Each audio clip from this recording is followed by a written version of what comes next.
Karnataka has raised concerns over the latest Kaveri water release order, with Minister Ramalinga Reddy saying the state may find it difficult to release 12,000 cassettes daily for 15 days to Tamil Nadu. The Kaveri Management Authority upheld the CWRC's August 11th direction to release the water from August 12th. Reddy said Karnataka would decide its next step after the Supreme Court hearing. The hearing, earlier scheduled for August 13, has now been deferred to August 17 after Justice Vikramnath fell in. Reddy said Karnataka currently has around 76 TMC of water in its reservoirs. Of this, about 36 TMC would be required for drinking water, besides meeting the needs of crops, rivers and evaporation. He argued that releasing around 15 TMC under the latest order would put additional pressure on Karnataka.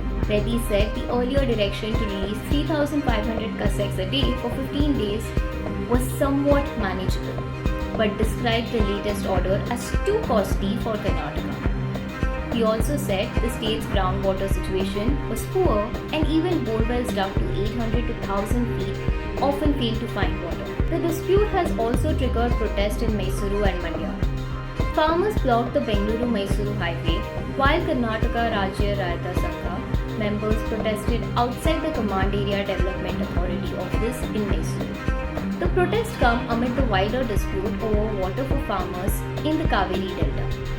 Chief Minister D.K. Shivkumar had earlier asked farmers in the state not to sow crops, while Tamil Nadu has sought water for its agricultural needs.